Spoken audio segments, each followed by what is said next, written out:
Hello, dear listeners and those preparing to fall asleep. I hope your day has been beautiful. Whether you're listening alone in your bed or with a loved one, lean back now. Take a deep breath and let my voice carry you away. Today, we will beam into a very interesting world. Before we begin our journey, which city in Turkey are you listening from, or are you reaching me from another corner of the world? And most importantly, what time of day is it for you right now? Knowing I am not alone in this silent night is very valuable to me. Also, are there any historical topics you could suggest for future episodes? Don't forget to share them with me in the comments. Greetings to all my friends who have never left me alone and have listened to history-filled stories here every night. And you, new listener, if you haven't subscribed to my channel yet, subscribe now to continue these peaceful journeys. And don't forget to turn on notifications. Because every night we meet here with a new story. Let's begin. Today, I will take you to a dark, rarely discussed reality that lurked in the shadows of the Middle Ages' glorious knight stories, great castles, and religious virtues. Slavery. Have you ever thought about it? Could you have survived as a slave back then? What was it like to forget what freedom meant and live as someone else's property? Let's begin. Now close your eyes and think. You woke up this morning. In your own bed, your own home, perhaps in clothes you chose yourself. You ate whatever you wanted. Maybe you sipped your coffee. You went to work or school. You chatted with your friends. In the evening, you came home and watched TV or read your book. In short, you have the luxury of making decisions freely in every moment of your life. But what if you didn't?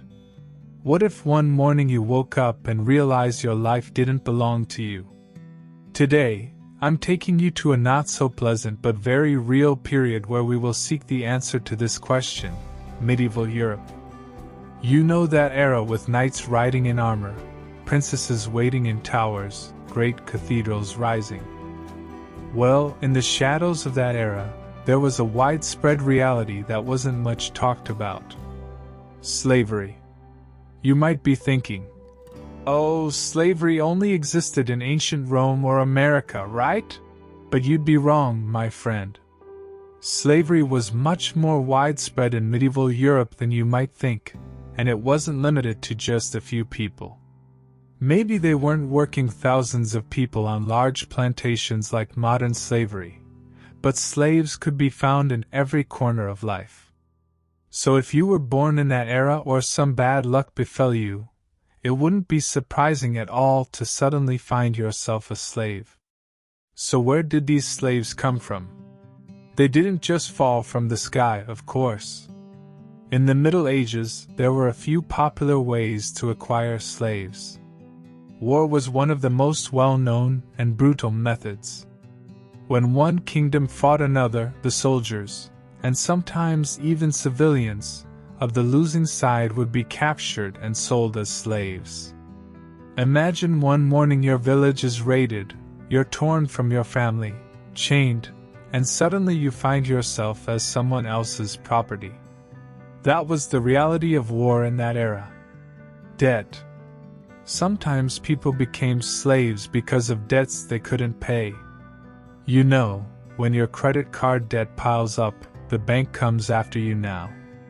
Back then, the situation was much more dire. If you couldn't pay your debt, you might have to sell yourself or your children into slavery. This was especially common during periods of famine and poverty. Birth. If your mother or father was a slave, well, tough luck. You were automatically born a slave.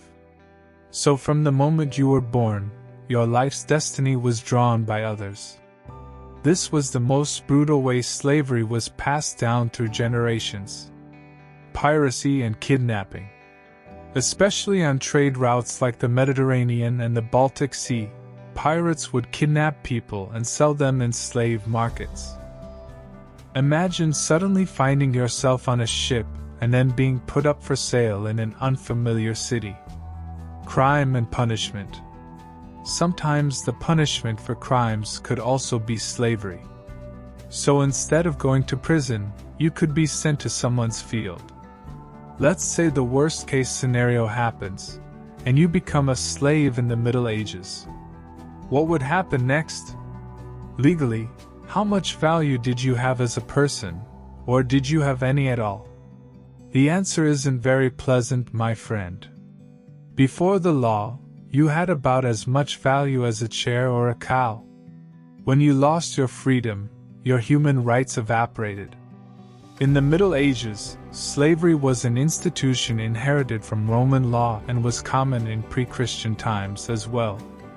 A slave was considered the property, that is, the chattel, of a person. In legal terms, you were res, meaning an object. What does that mean? You had an owner, and that owner had almost unlimited rights over you. They could sell you, rent you out, bequeath you as an inheritance, and sometimes even give you away as a gift. You know how pet owners exist now? Well, your legal position wasn't that much different. So how would this object status affect your daily life? Right to marry. If you were a slave, you would need your owner's permission to marry. You didn't have the luxury of saying, "I fell in love, I'm getting married." If your owner didn't want it, you couldn't marry. You might even be forced to marry someone they chose. Your children would also automatically be born slaves and be considered your owner's property. So you didn't even have the right to start your own family. Property rights. As a slave, you couldn't own anything. The money you earned, the goods you obtained, all belonged to your owner. If your owner gave you something, it was out of their generosity, not your right. You know, you get a salary now, you buy a house, a car. Back then, everything you earned would go into your owner's coffers. Right to testify in court. If you were a slave, you had no right to testify in court, because your word was not trusted. Just like an animal can't testify in court. This meant any crime committed against you could go unpunished. In short, you were invisible before the justice system. Punishment and protection. Your owner could beat you, torture you, or mistreat you. The law had very limited mechanisms to protect slaves. In some regions, killing a slave might be forbidden, but the approach was often based on the logic that an owner shouldn't damage their own property. So mistreating you wasn't a crime, but damaging their property was. Of course, this wasn't always enforced. Right to freedom. The most basic human right, freedom, did not belong to you. If you were born a slave or enslaved, escaping this status was very difficult. There were ways to earn your freedom, which we will cover in future episodes. But these depended on your owner's initiative or your extraordinary luck. The Church's stance on this issue was also sometimes complex. While Christianity, in theory, advocated that all people were equal before God, it did not completely prohibit slavery. Slaves were allowed to be baptized. However, this did not mean they were freed. The Church preached that slaves should be treated humanely, but it did not institutionally question slavery itself.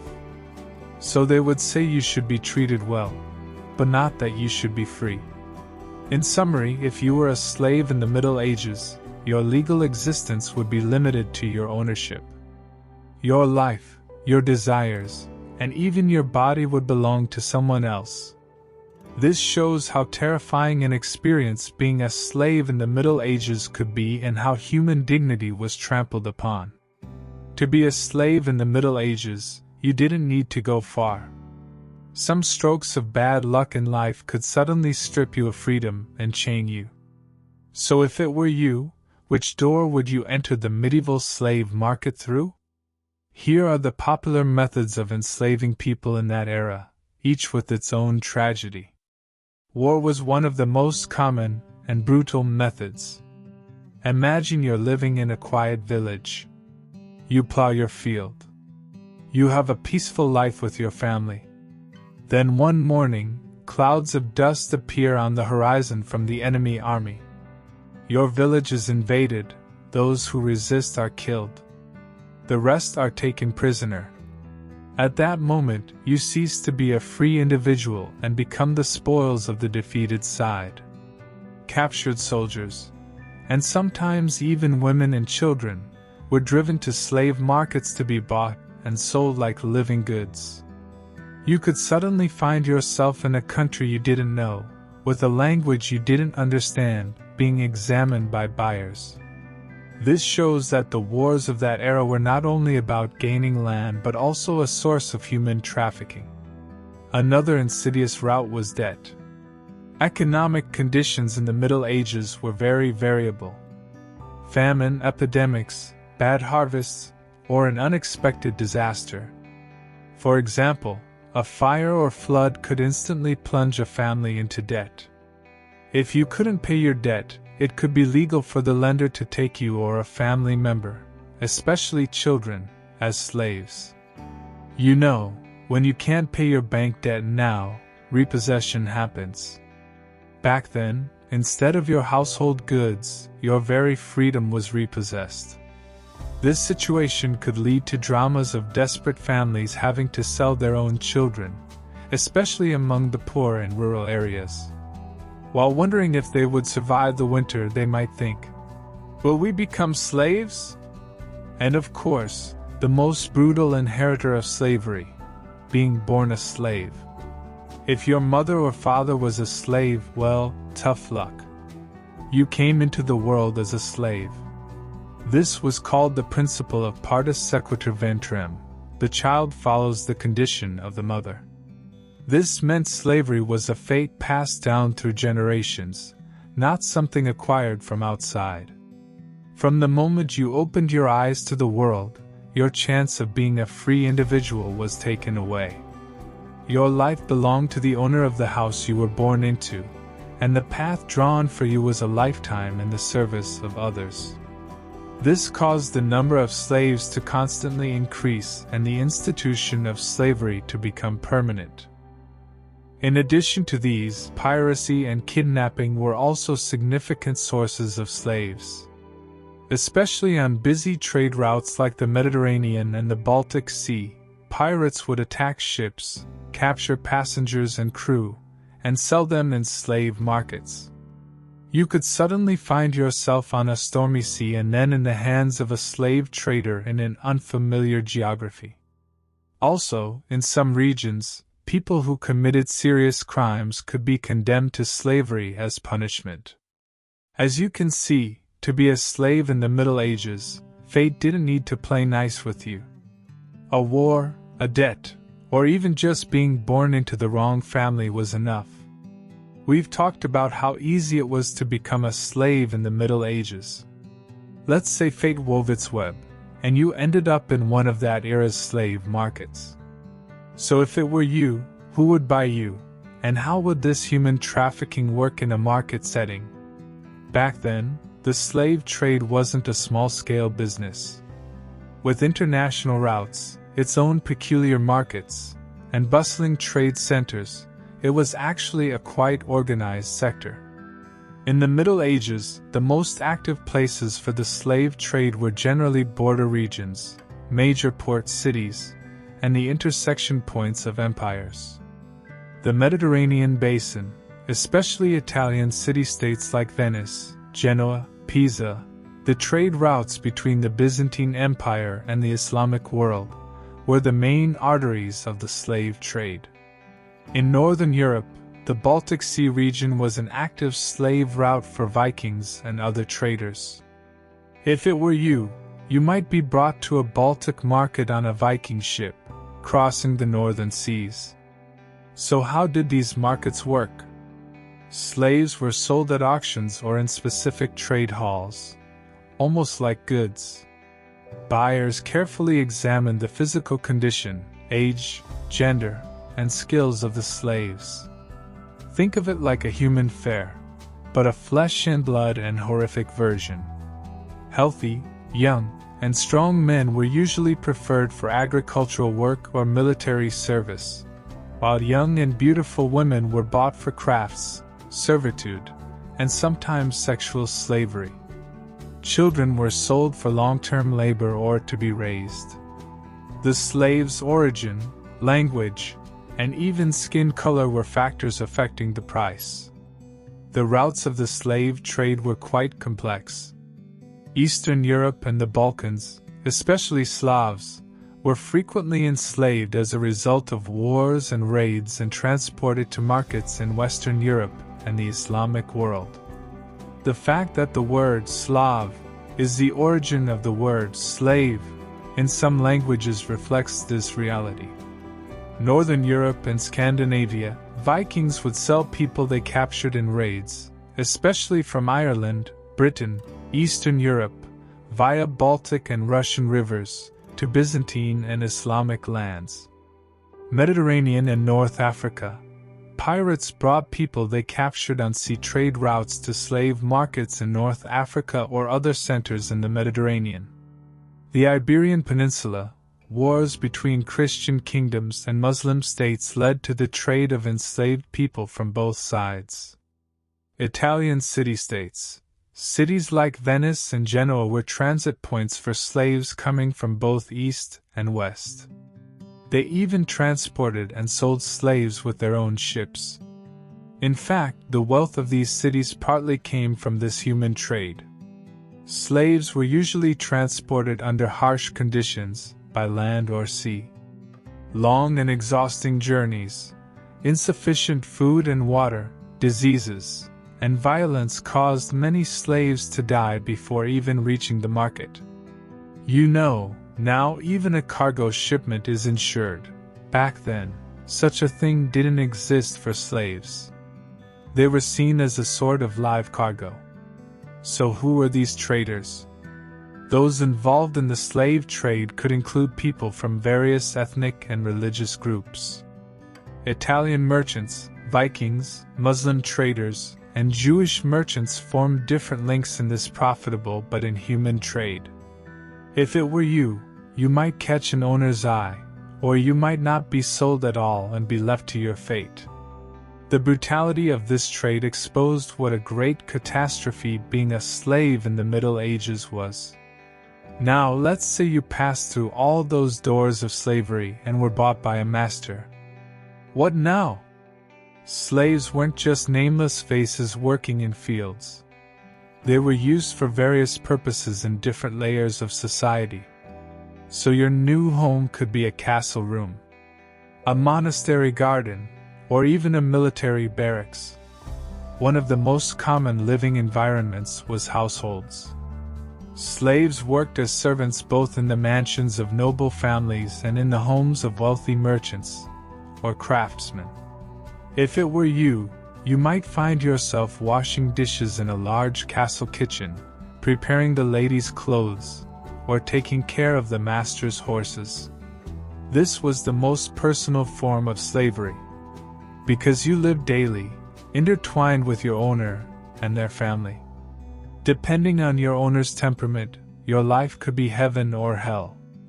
Some slaves, due to their loyalty and skills, could gain their master's trust and even be treated like part of the family. Of course, your legal status didn't change. But if you were in the hands of a malicious owner, your life could be indistinguishable from torture. Another important living environment was monasteries. Yes, it might be surprising, but in the Middle Ages, monasteries also had slaves. Monasteries usually had large lands and needed labor to work these lands. If it were you might find yourself helping monks in a monastery garden, working in wine cellars, or plowing the monastery's agricultural fields. There are some opinions that slaves were treated more humanely in monasteries compared to secular owners, but they were still not free. Religious institutions did not completely reject slavery either. On the contrary, they incorporated it into their own economic structures. And of course, military units. Especially in Islamic empires, like the Mamluks, Ottomans, or some European armies, slaves were trained for military purposes. These slave soldiers were usually taken from their families at a young age and put through rigorous training to become warriors. The most well-known examples are the Janissaries in the Ottoman Empire. Though technically slightly different from the concept of slave, their early period was close to the logic of enslavement through the Divserm system, or the Mamluks in Egypt. If it were you, you could be a military slave fighting in armor for your master. This meant living face to face with death on one hand, but on the other hand, it could offer a chance for advancement, and, albeit rarely, gaining your freedom. So it wasn't just serving at home. Swinging a sword could also be a slave's fate. In addition to these, slaves were also used in mines, craft workshops in cities, trade ships, or construction projects. Each living environment differently determined the slave's daily routine, conditions they were exposed to, and survival strategies. The duties of a house slave and the duties, violence exposure, and chance of liberation for an agricultural slave or a soldier slave were very different from each other. As you can see, being a slave in the Middle Ages didn't put you in a single box. There were many different slave positions, and each had its own difficulties and, very rarely, opportunities. Slavery wasn't a one-size-fits-all fate. Depending on your job and your owner's status, your life could oscillate between heaven and hell. So if it were you, not all slaves were lumped together. You would have your own area of expertise. First, there were house slaves. These were slaves who worked in their master's homes, castles, or mansions.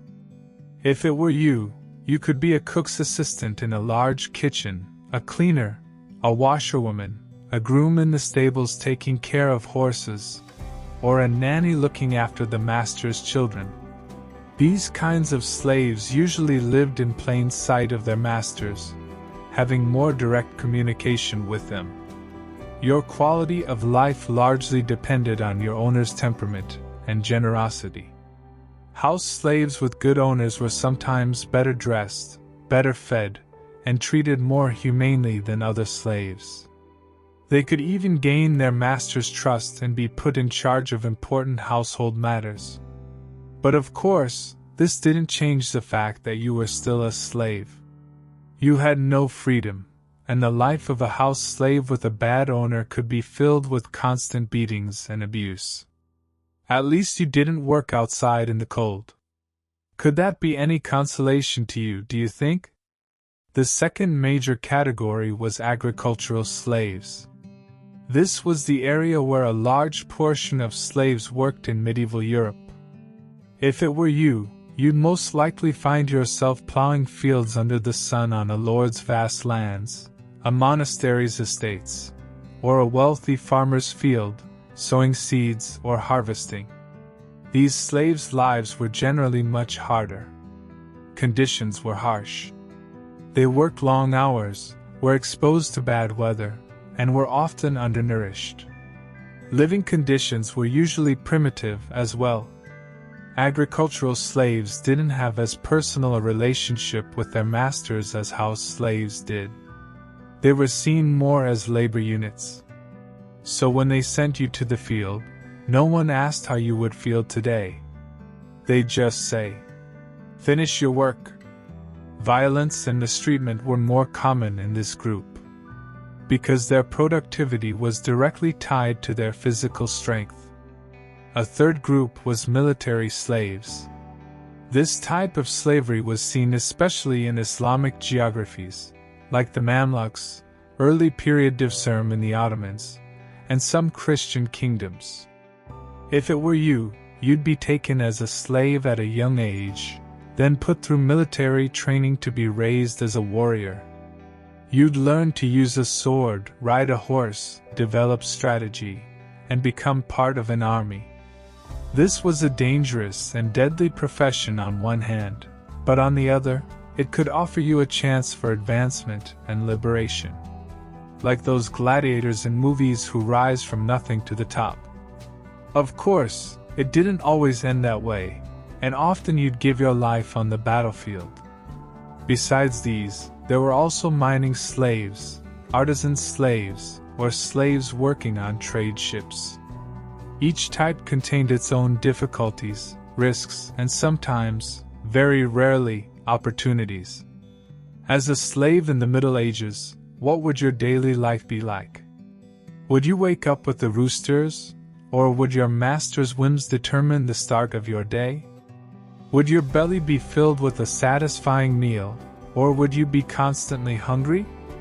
Would the clothes on your back protect you from the cold, or would you live in rags? Unfortunately, the answers to these questions usually point to a difficult and limited life. Working conditions varied by type of slavery, but were generally heavy and long. If you were an agricultural slave, you'd get up at sunrise and work in the field until sunset. Plowing the land, reaping the crop, tending to animals, these jobs were both physically exhausting and uninterrupted. The work changed with the seasons, but there was little rest. The master's eye was constantly on you, and if you didn't work fast enough or made a mistake, you could immediately become acquainted with a stick or whip. You had to work even in bad weather. Rain, snow, storm didn't matter. If you were a house slave, your working hours could be more irregular. You had to be ready whenever your master wanted. From preparing breakfast in the morning to tidying the master's bed at night, everything was your responsibility. Your job varied depending on your position in the household. Cooking in the kitchen, cleaning, childcare, washing clothes, or attending to the master's personal needs. While the work of house slaves might not seem as heavy as that of outdoor slaves, being constantly under observation and enduring the changing moods of the owner was tiring in itself. Physical violence could also occur inside the house, but maybe it wasn't as visible as for an agricultural slave. What about food? Whether your stomach was full depended entirely on your owner's generosity and economic situation. Most slaves were inadequately and monotonously fed. Usually, they ate daily bread, grain porridge, oats or barley, seasonal vegetables if available, and rarely salted meat or fish. Meat or fish was considered a luxury. You often had to make do with just grains. The food was usually poor quality and low in nutrients. This led to vitamin deficiencies, weakened immune systems, and various diseases. Diseases like scurvy, vitamin C deficiency, or rickets, vitamin D deficiency, were common among slaves. Hunger was part of the daily life of many slaves. As for clothing, it was more rags that kept you from being naked than protected you from the elements. You were usually dressed in coarse, worn, and patched clothing. Getting extra clothes to protect from the cold in winter was difficult, and this increased the risk of freezing, especially for agricultural slaves. In summer, you'd sweat in the same thick clothes. Luxuries like shoes often weren't available. You'd walk barefoot or with simple cloth wraps. The cleanliness of your clothes wasn't much of a concern either. You often had to wear the same clothes for weeks. This led to hygiene problems and skin diseases. A slave's daily life was a struggle, dependent on the mercy of the owner, where even basic needs were a luxury, built on constant work and survival. You didn't even have the right to your own body, the simplest form of freedom. You're a slave in the Middle Ages, and you now know how difficult your daily life was. So what would be the darkest aspect of this difficult life? Unfortunately, as a slave, violence and abuse were often an inevitable reality for you. Along with your freedom, your right to self-defense was taken away, and you were completely surrendered to the mercy or cruelty of your owner. Since slaves were legally considered the property of their owner, the violence their owners inflicted upon them often went unpunished. The legal system viewed the pain a slave endured or the harm they suffered not as harm to a person, but as damage to the owner's property. So if your master beat you, the problem wasn't the beating itself, but the master damaging his own property. That is, if it even became an issue. This situation gave slave owners almost unlimited authority to exercise violence over their slaves. Physical violence was part of a slave's daily life. One of the most common forms of violence was arbitrary beatings.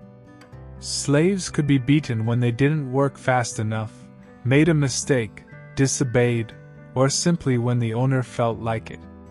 Whips, sticks, and even fists were common tools used to discipline slaves. These beatings didn't just cause pain, they also aimed to keep slaves in a constant state of fear and obedience. Having permanent scars on your face or body would be an inevitable sign of this life. Overwork and undernourishment were other forms of physical abuse. Slaves, especially those working in agriculture and mines, were forced into superhuman efforts, not allowed to rest or eat adequately. This quickly ruined slaves' health. Exhaustion, illness, and early death were direct consequences of this type of abuse. So even if they didn't beat you directly, there was an invisible violence that drove you to death. Sexual abuse was a horrific reality, especially for female slaves. Female slaves were defenseless against the sexual desires of their owners or men in the household. They could be raped without their consent, forced to bear children. Such abuse was both physically and psychologically devastating and often went unpunished. Since the children of female slaves were also automatically born slaves, this situation provided an additional profit for the slave owner. Psychological violence and humiliation were also common. Slaves were constantly humiliated, treated inhumanely, and torn from their own identities. Being separated from their families and culture, having their names changed, being distanced from loved ones, such situations caused deep wounds on the slaves' mental lives. It was a constant message. You are worthless. The Church's stance on this was complex. While Christianity preached that slaves should be treated humanely, it did not completely forbid slavery itself. Some religious texts warned owners to treat their slaves fairly and not starve them, but these warnings generally didn't have strong enough enforcement power to prevent physical violence or sexual abuse. The fear of sinning sometimes made slave owners behave more kindly, but this wasn't always a valid rule. Was there anything in such a brutal environment that could console your soul a little or give you hope? This is where religion played a complex but important role in the lives of slaves in the Middle Ages. Particularly, while Christianity did not institutionally prohibit slavery, it could offer slaves a spiritual escape and perhaps a source of hope. So if it were you, perhaps your faith would be the only branch you could cling to. Christianity accepted the existence of the institution of slavery inherited from the Roman Empire, trying to frame it more humanely rather than completely eradicating it. The Bible advised slaves to obey their masters, while commanding masters to treat their slaves well and be kind to them. The Church did not see slavery itself as a sin. However, it condemned excessive violence or mistreatment towards slaves. This situation paved the way for the continuation of slavery in the Middle Ages while aiming to provide slaves with some protection. If you were a slave, you had the right to be baptized and become Christian. The Church taught that slaves also had souls and would attain salvation. Baptism meant the slave became part of the Christian community, and this could cause some owners to treat their slaves better. because mistreating a baptized Christian too harshly could pose a risk to the owner's own spiritual health. Like, "My slave's soul belongs to God. If I treat him too badly, I'll sin." However, being baptized didn't remove you from slave status. You were still a slave. Just a Christian slave.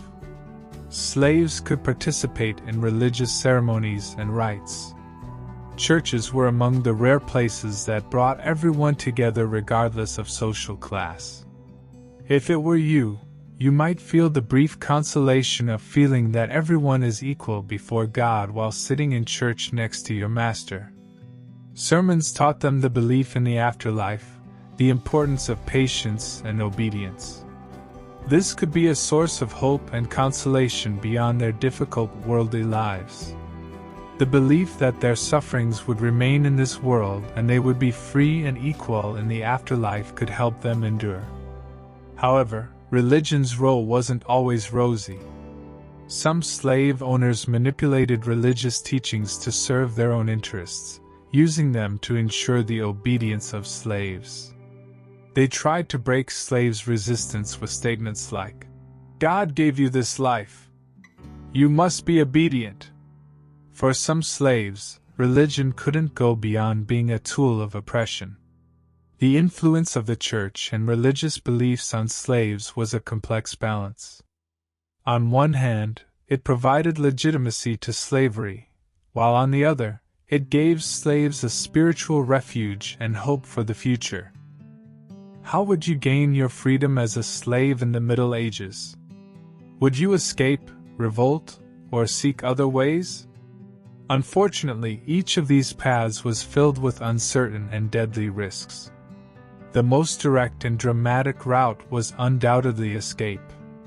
Imagine lying in bed every night, planning in your head how to get away from your master's house, the fields, or the monastery. A moment of distraction, a guard's carelessness, or a stormy night. That's when you would leave everything you knew behind and take to the roads with only the dream of freedom. However, escape carried incredible risks. If caught, your punishment would be severe. More beatings, being sold again at the slave market, or being transferred to an owner with worse conditions. In some places, horrific punishments like amputating the limbs of escaped slaves were even applied, to serve as a lesson to other slaves. Moreover, if you escaped, no one would be waiting for you. Hunger, cold, wild animals, and loneliness in unknown lands would come with you. You would have no network to protect you, no home to shelter you, or anyone to feed you.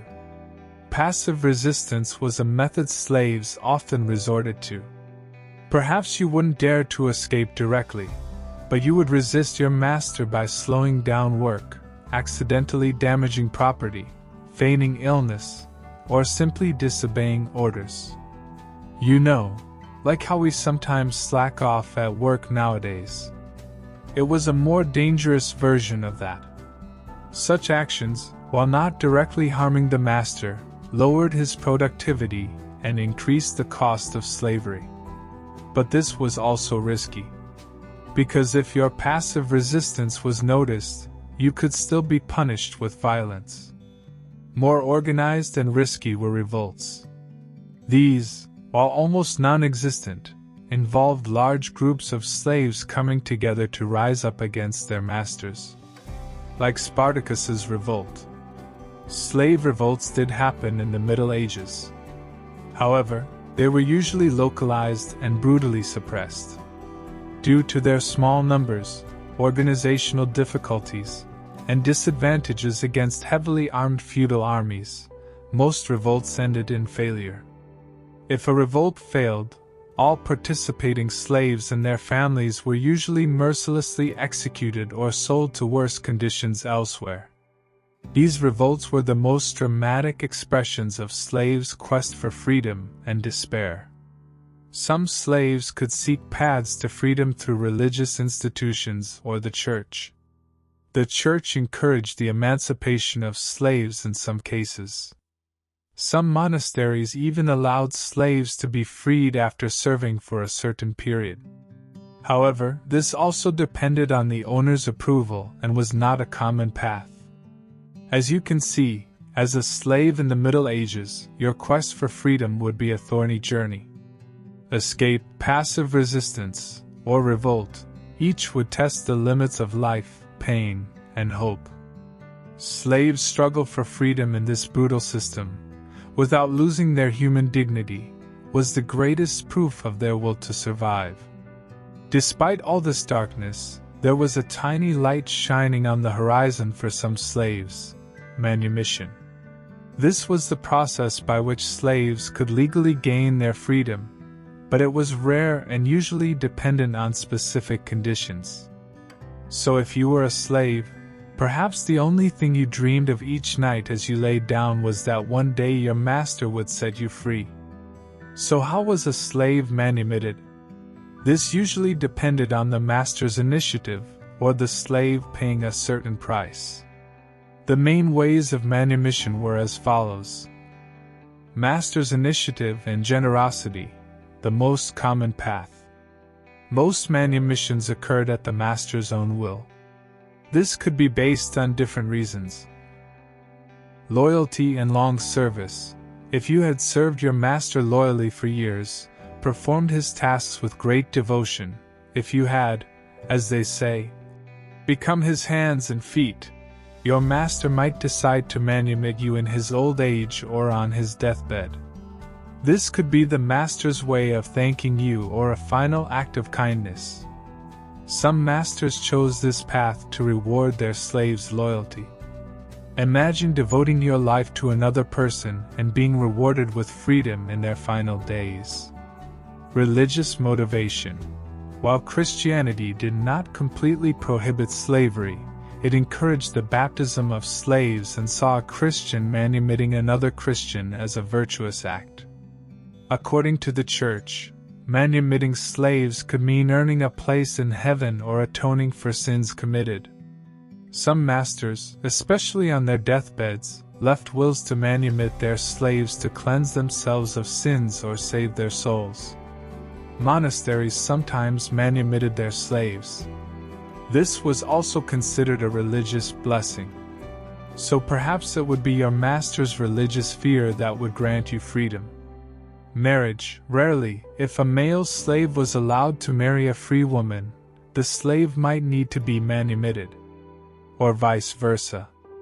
If a male master wanted to marry his female slave, he would also need to manumit her. Such marriages usually occurred if the slave had a high status or a special bond had formed. So perhaps it would be your master's affection that would set you free. Buying freedom. Rare but possible. This was the path slaves most dreamed of, but also the most difficult. Some slaves could earn money by doing extra jobs, using special skills, like artisan slaves, or if their masters allowed them to earn, they could save up. After years of saving, they could pay a certain sum to their master to buy their freedom. Like how we save money for retirement today, they saved for their freedom. However, this was conditional on the master permitting it and agreeing to the set amount. Most masters were reluctant to easily let go of a good slave. Legal paths and societal traditions. In some regions, certain legal regulations or local traditions could facilitate the manumission of slaves. For example, a slave who joined the army and served for a certain period could earn the right to be manumitted, or in some cities, a path to manumission could be opened for slaves who served for a certain period without committing any crime. In regions influenced by Roman law, manumission practices through wills or official ceremonies continued. The manumission process was usually marked by an official ceremony or a written document, a manumission charter. This document proved the slave was now free and had legal rights. Sometimes ceremonies were held in church and blessed by a priest. This document would be the most valuable thing you would ever own, because it provided a guarantee against being re-enslaved. However, it must be remembered that manumission was not a widespread practice in the Middle Ages where slavery was common. Their numbers were few, and gaining freedom was mostly possible through fate, luck, and the master's grace. Let's say that door opened for you, and you were manumitted. So if it were you, what would your life truly be like after gaining your freedom in the Middle Ages? Would all your troubles end, or would new difficulties begin? Unfortunately, emancipation did not always mean a fairy tale ending. Starting a new life was often full of serious obstacles. First, what would your new status be? You were a slave. Now you were a freedman, or a liberated person. This granted you a series of legal rights: marriage, property ownership, the right to sue, or testify in court. You were no longer your master's property. That was your greatest gain. However, this new status did not make you a fully equal member of society. Freedmen usually belonged to the lower echelons of society, and their former slavery remained like a stigma on them. You know, just as some prejudices or traces of the past don't leave people alone today? In the Middle Ages, this was much more pronounced. Economically, most freed slaves faced great difficulties. When released by your master, you usually had no assets. Perhaps you had a small amount of money you had saved over the years or a meager property from your master. But this was usually not enough to start a new life. Owning land or acquiring a good profession was very difficult. Most freedmen either continued to work as paid laborers for their former master or tried to survive in low-skilled jobs in the cities, as porters, day laborers, or in simple trades. Finding a job, especially with a former slave past, was not very easy, because you still had a slave history in society. Integrating into society was a struggle in itself. If you grew up as a slave, you might be unaware of the social skills and norms that a free person possessed. After gaining your freedom, no one would welcome you, saying, "Welcome, here are your papers." It would take time to find your place in a new neighborhood, a new environment, and to form new friendships. Some freedmen maintained ties with their former masters, continuing to receive support or patronage from them. This was like the relationship between a patron and his former employee. A kind of dependency was still involved. Marriage and starting a family were also important for freedmen. Although you had the right to marry freely after manumission, you usually married other former slaves like yourself or people from the lower classes of society. Marrying someone from a noble family was almost impossible. Your children, however, would be born free. This would be a great achievement for you and a source of hope for the future. At least your own children would not live the fate you experienced. In an era where slavery usually ended with death, being manumitted was like a dream.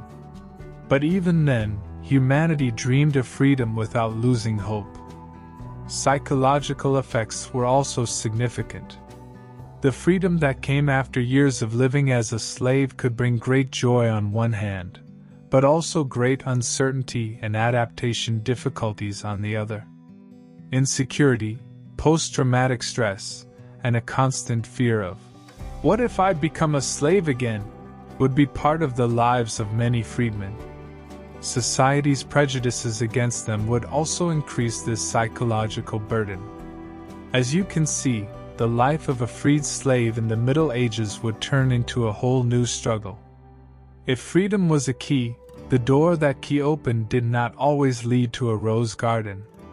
A new status, economic difficulties, social prejudices, and psychological wounds were the new fronts in the freedmen's battle for survival. We've seen how tough an experience it was to live as a slave in the Middle Ages, and that even if you were freed, life didn't get easier. So, throughout this period, how did society view the existence of slaves like you?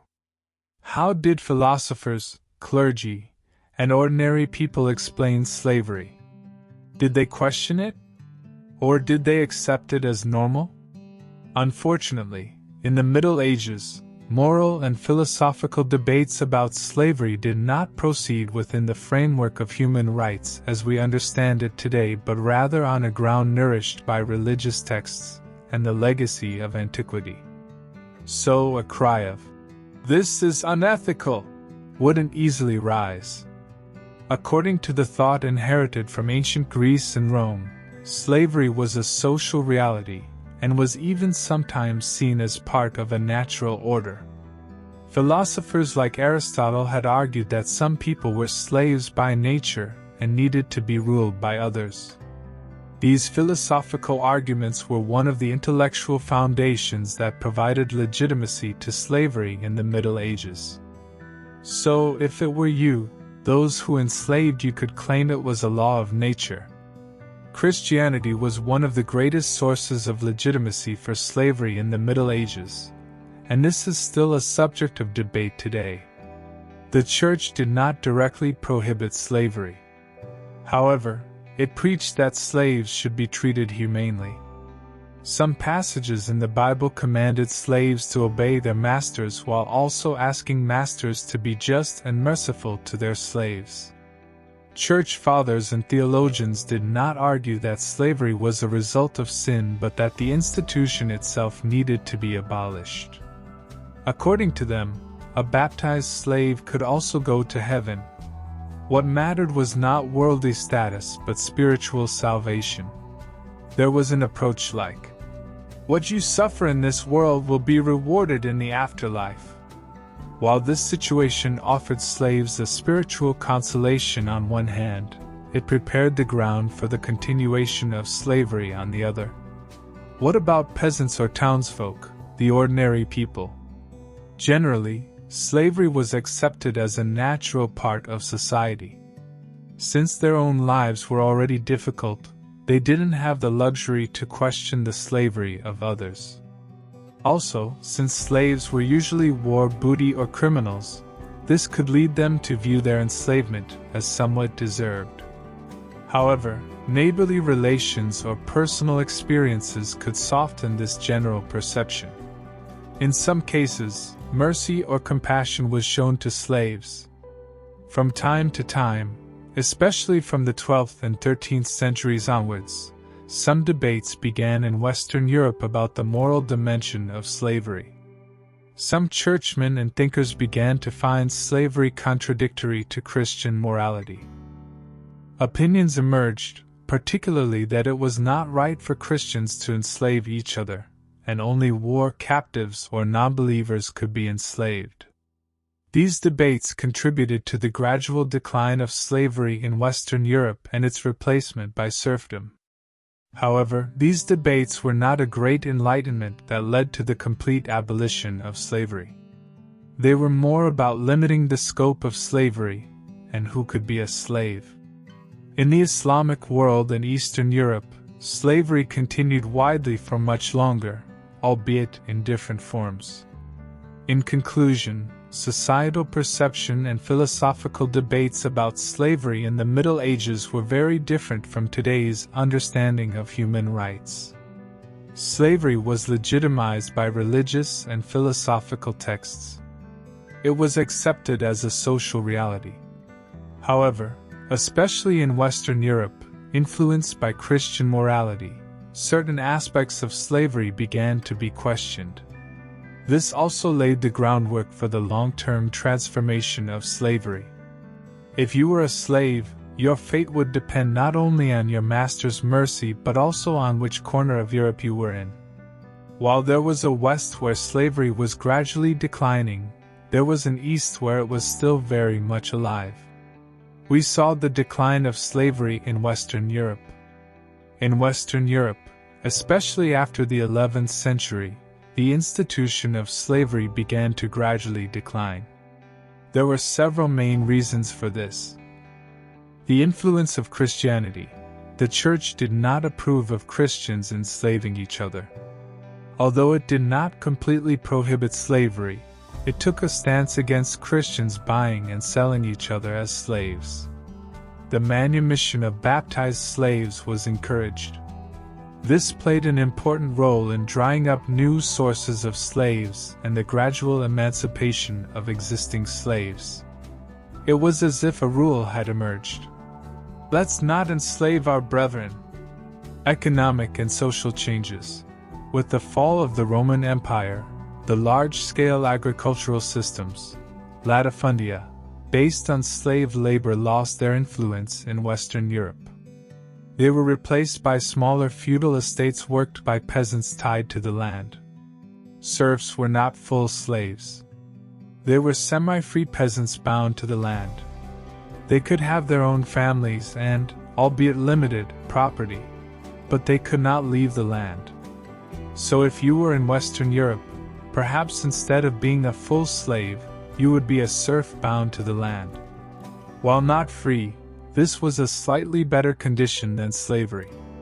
The nature of wars. In Western Europe, large-scale conquest wars that provided mass enslavement had decreased. While internal wars and regional conflicts continued, large campaigns that enslaved people en masse were less common.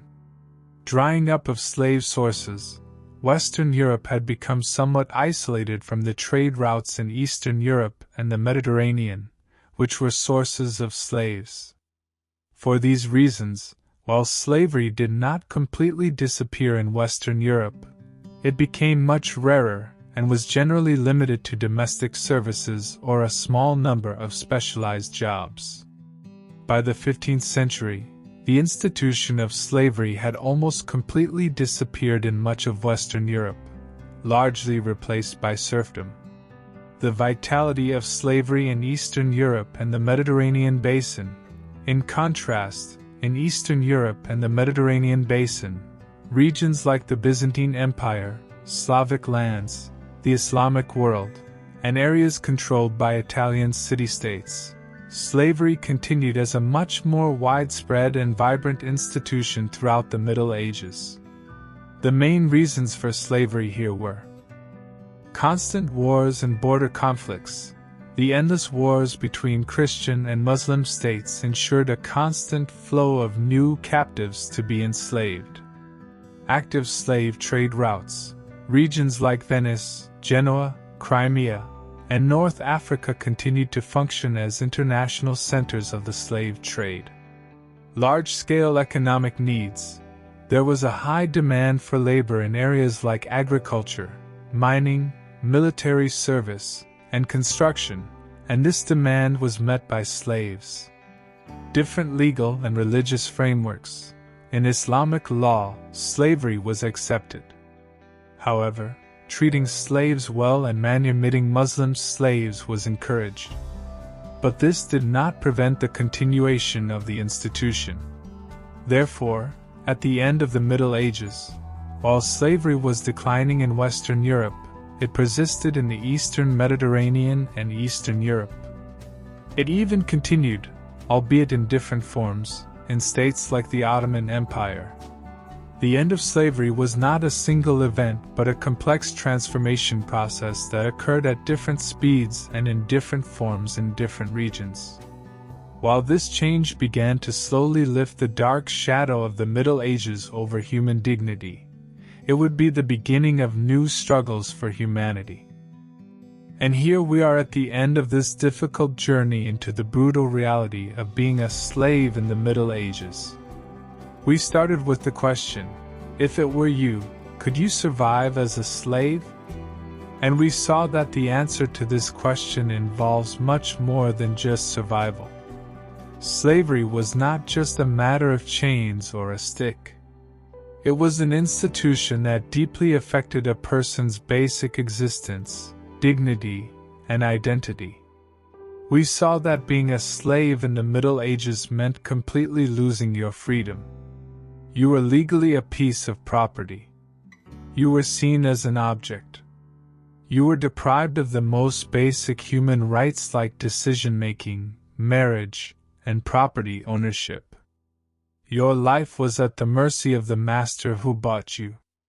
This meant being deprived of all the privileges that came with being human. The doors to slavery could open for you through brutal ways like war, debt, or birth. You could wake up one morning and find yourself as a war captive in a slave market, or be sold due to your family's debts.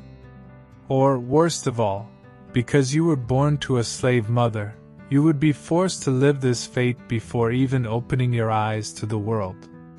Your destiny was often not in your hands. Your daily life depended on your master's mercy and what type of slave you were.